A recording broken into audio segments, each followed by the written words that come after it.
Welcome to ePathshala. I am R. Indira, formerly Professor of Sociology at the University of Mysore and course coordinator for the paper Education and Society, which is a part of the Sociology course. In this module, I will take you through the different aspects of education, basically from a sociological perspective, and introduce you very briefly to the contents of the modules that will form part of this course. Now, education is basically a social institution. It cannot function or be understood and analyzed in a social vacuum. Sociologists of education have looked at education as a social institution which influences society and is in turn influenced by what is happening in society. So in this paper, you will try to understand how the different institutions in society, be it family, school, religion, caste, tribe, to name only a few, impact the way the system of education functions. This course is presented in 35 modules, which are part of 11 units, each dealing with a different facet of education. So education basically has two functions to perform in society. One is its retention aspect and the other is the transformative aspect. Education is expected to sustain and preserve those values which are not influenced by time, because they are important for each new generation that comes into this society. However, education is also expected to initiate changes and prepare the new generations to receive those changes. That is why sociologist Emil Durkheim says that education is methodical socialization of the younger generation. So this course will also motivate you to raise certain questions about education that are generally missing in educational discourses. Because we generally look at education as an institution that transforms knowledge in classroom settings only. But that's not true. Education is a sum total of all the experiences which an individual gets in his or her lifetime. And these experiences are not just gained in the classroom but in different social institutions. So in the final analysis, this course, which uses the sociological framework to understand education, will motivate you to ask questions, critique existing educational institutions, and also seek answers for many of the problems that educational institution is confronted with.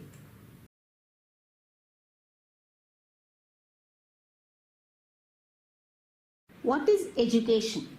John Dewey refers to education as the process by which knowledge is transferred to other people through stories, discussions, training, or research. Though learning takes place under the guidance of educators, learners also tend to educate themselves. Education frequently takes place under the guidance of educators, but learners may also educate themselves in a process called autodidactic learning. To Dewey, education is a continuous reconstruction of experiences. Giddens looks at education as a social institution which enables and promotes the acquisition of skills, knowledge, and broadening of personal horizons. Education can take place in many social settings. Meaning and social functions of education. No system of education can function in isolation from the social surroundings in which it exists. One of its fundamental aims is to build a bridge between one generation and another. The primary task of education is to socialize the young to understand the needs, goals, and expectations of the society in which they live. Education is essentially a social system, and education and society are mutually interdependent institutions. Education shares the dynamic character of society and hence acts as the harbinger of change. However, as the institution entrusted with the responsibility of transforming values that sustain society from one generation to the other, it has also a conservation dimension to its functions. It is in this sense that Durkheim referred to education as the methodical socialization of the young. Parsons, however, was of the view that the central function of education was to instill in pupils the value of individual achievement. This value is crucial to the functioning of industrialized societies, but it could not be learned in the family. A child's status in the family is ascribed, that is fixed from birth. By contrast, a child's status in schools is largely achieved, and in schools children are assessed according to universal standards such as exams. The function of education is to enable children to move from the particularistic standards of the family to the universal standards needed in a modern society. Functionalists see education as a system that serves society by performing several supportive functions which help to maintain order. Conflict thinkers, on the other hand, point out that in a society characterized by social inequalities, education reinforces these inequalities by serving the interests of those in power. Conflict theory sees the purpose of education as maintaining social inequality and preserving the power of those who dominate society. By throwing open opportunities for achieving upward mobility through education to the advantaged sections, education indulges in a kind of sorting. They also refer to a hidden curriculum which actually teaches pupils to passively accept hierarchies and status quo. Conflict theorists see the educational system as perpetuating the status quo by dulling the lower classes into being obedient workers. In their view, education is not a social benefit or opportunity, but a powerful means of maintaining power structures and creating a docile workforce for capitalism. Ottaway contended that one of the primary tasks of education is to hand over the cultural values of a society to its young. Society ensures that its traditional modes of life are conserved through education. However, education also needs to prepare a society for change because new inventions and discoveries lead to creativity and set the stage for innovations. In Ottaway's analysis of the educational institution, one can see a clear recognition of both its preservative and change dimensions.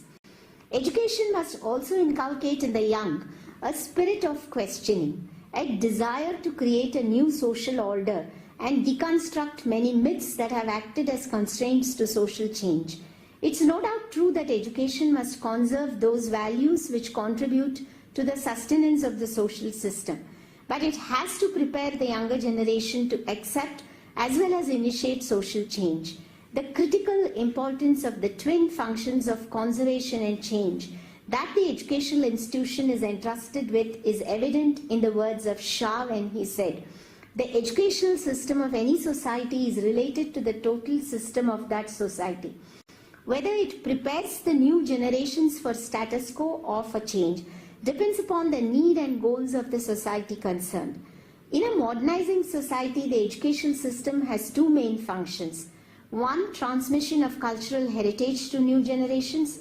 Two, enabling the new generations to develop a degree of adjustability to change in the society. The cultural heritage of any society can be said to be the aims and goals it cherishes as a group at a particular point of time, the values and attitudes it considers desirable, and the skills and knowledge it needs for the achievement of the goals. Sociology of education. Though the emergence of sociology of education as a specialized branch of sociology is of more recent origin, its beginnings can be traced to the relation between education and society as enunciated by Emile Durkheim in early 20th century. His approach to education was functional in nature, as he maintained that the primary function of education is the maintenance of social order. Later theoretical approaches looked at the goals and functions of education from different points of view. But the essence of all these theories is that education is primarily a social institution which both impacts and is impacted by social factors. Sociology of education is that branch of sociology which studies, explains, and critically interprets the different facets of the relationship between education and society. It analyzes the process of education from a sociological perspective. It is the application of sociological theories, perspectives, and research methods to an analysis of educational processes and practices.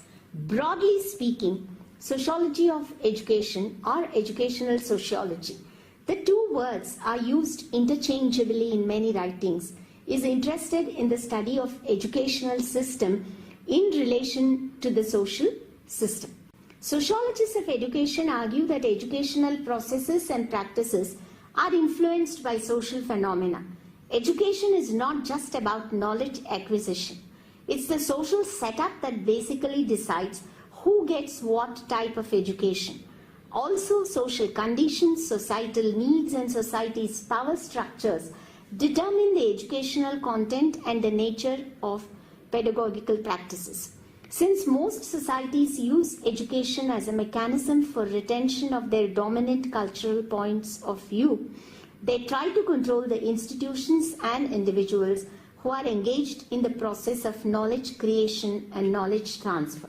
Sociology of education is interested in the power distribution in the larger community outside the school as far as the educational system is concerned. It is interested in the power structure within the school system also. Perspective of the course. This module, which is also the introductory module in the Society and Education course, provides a comprehensive view of the many facets of education as a social institution. The course content is divided into 11 units, and each unit contains a certain number of modules ranging between 1 and 10. In the process of making you understand the social context in which education functions, this course takes you through some select theoretical perspectives on education, is expounded by both Western and Indian thinkers, besides introducing you to the ways by which major social institutions function in society. The second unit of the paper, Sociological Perspectives on Education, contains 3 modules that provide a theoretical perspective on the role of education in society.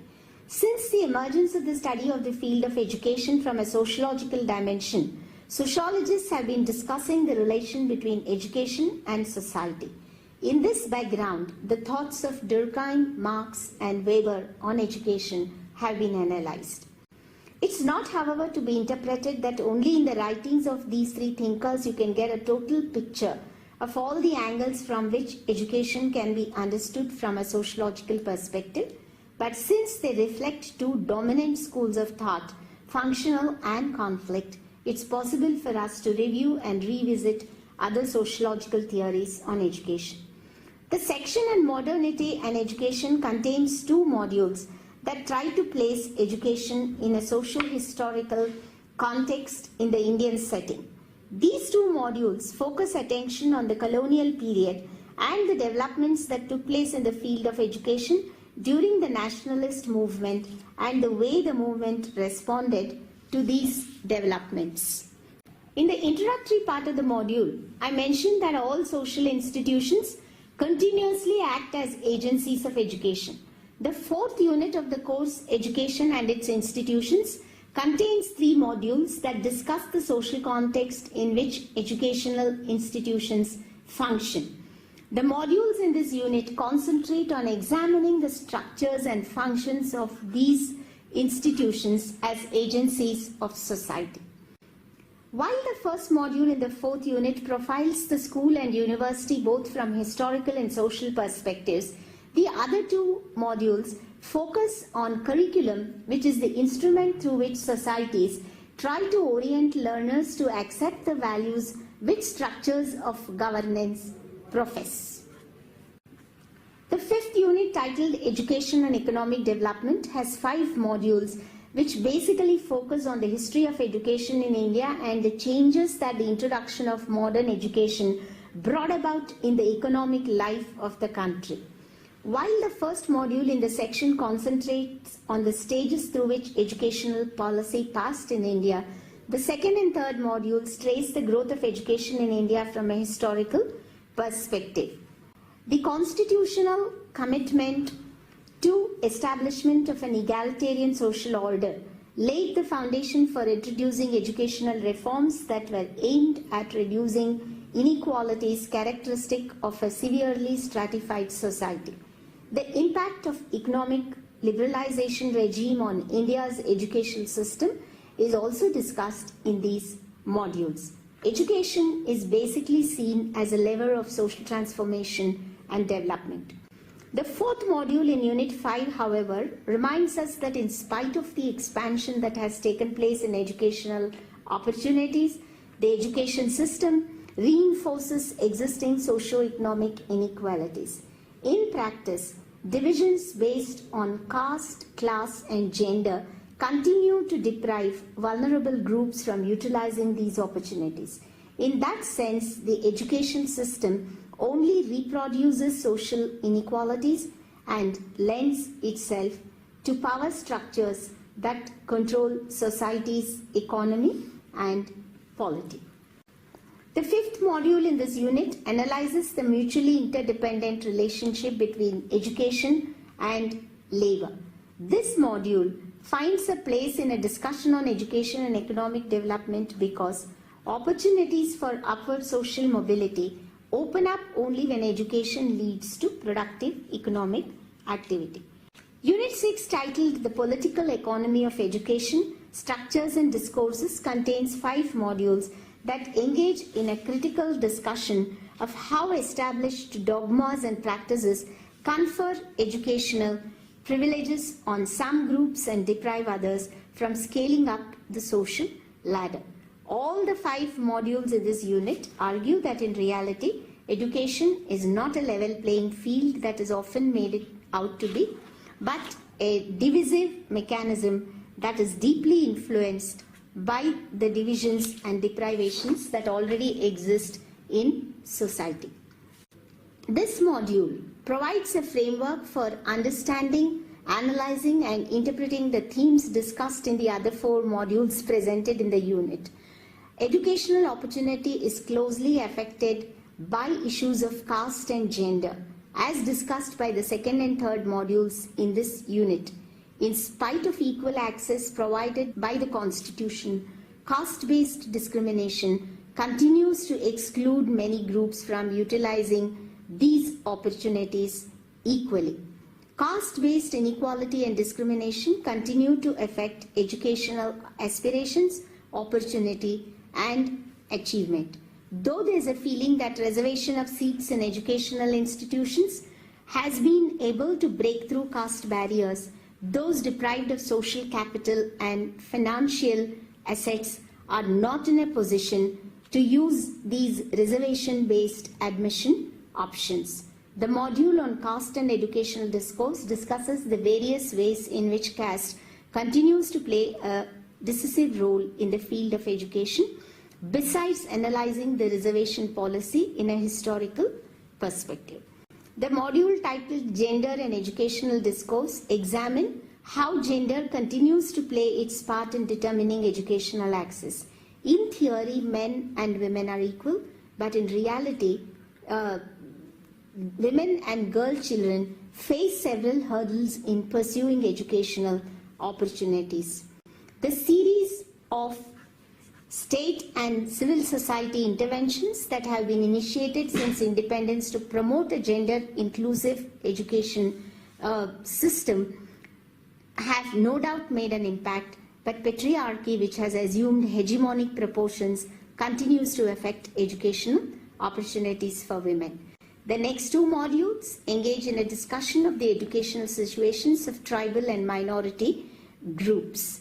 The 4th module in the Unit 6 examines the educational status of tribal children and analyzes the role of different state-initiated support programs aimed at enhancing their enrollment and retention. The module on minorities and educational discourse discusses the educational scenario of minority groups in the country with special reference to religious minorities. The 7th unit, titled Cultural Diversity and Education, contains 3 modules that basically try to bring out the need for the education system to keep abreast of changes taking place in the world at large, while at the same time protecting those elements of indigenous modes of knowledge transfer which have contemporary relevance. Unit number 8, Human Rights Discourse and Education in India, analyzes the need to incorporate the human rights perspective in education. Though the Constitution and more recently the Right to Education Act have laid down very clearly that education is an inalienable right, in reality not all children in the country have the opportunity to access educational opportunities. It's only when education is seen as a human right that the barriers to equal utilization of educational opportunities are removed. It's also equally important that both curriculum and pedagogy must instill in the learners a respect for human rights. Education is not just about knowledge acquisition, its fundamental objective is also to ensure that the rights of other human beings are respected. By providing a conceptual understanding of human rights, this module engages in a discussion on the relevance of human rights education. The 9th unit, titled Educational Thinkers, which contains 10 modules, analyzes the perspectives and visions of both Indian and Western thinkers on how an ideal educational system must be conceived and operated. These include Jyotiba Phule and Savitribai Phule, Gijubai Bareka, Rabindranath Tagore, Mahatma Gandhi, Sri Aurobindo, Baba Saheb Ambedkar, Jiddu Krishnamurti, John Dewey, Paulo Freire, and Ivan Illich. 2 points stand out in each of these modules. First, all these thinkers have critiqued the stereotypical notions of education, and second, each of these thinkers has proposed an alternate system of education that questions existing systems of education and sets us thinking about new values and practices. The penultimate model of the course, entitled Undoing Education, Learning, Decolonizing the Mind, discusses the need to free knowledge from prejudices and biases that are symbolic of the colonial legacy. Society can be transformed only when the mind is decolonized. The importance of designing a curriculum incorporating indigenous knowledge systems, local cultures, including native languages, is brought out by the module. The 11th module, titled Critical Pedagogy and Educational Challenge, explains how decolonization of the mind is a fundamental requirement for deconstructing the myths that were created by colonized knowledge. The central point that needs to be understood in the discourse on critical pedagogy is that knowledge is politicized and institutions are oppressed by those who hold the reins of power to toe the line. The proponents of critical pedagogy believe that academic institutions perform their role in just and impartial manner. Such aspects of education as language, learning, hiring of teachers, and the kind of books got for the library are all determined by the agenda of powers that be. This module brings out the need to revisit the entire process of education and raise very fundamental questions about the goals of education itself. In this module, I have taken you through the different aspects from which education can be understood from a sociological perspective. I hope that this module and the course itself in general is going to motivate you to raise those questions that are not generally asked about education. As I already told you in the introduction, education is generally treated as a very formal setting which consists of classroom, students and teachers only.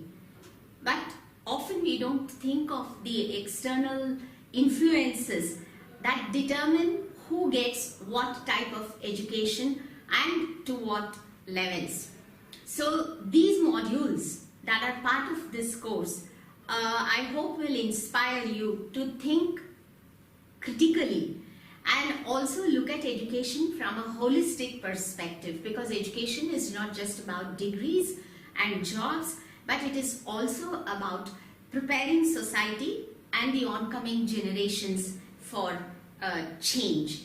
And we also have to realize that the way education is imparted, the way knowledge is created and the way knowledge is transferred, they have all changed, especially during the last 20 years.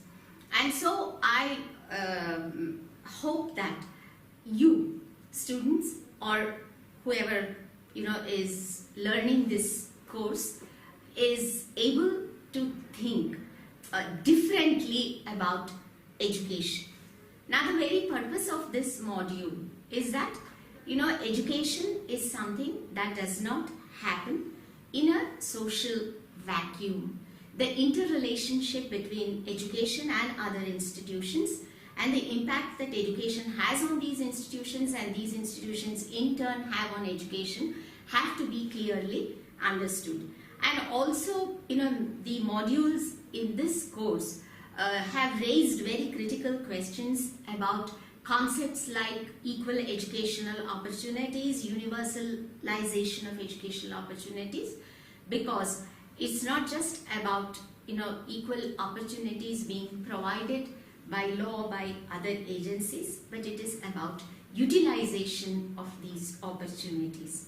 So I hope that when you run through these other modules in the course, you will be asking these questions and also coming out with suitable answers.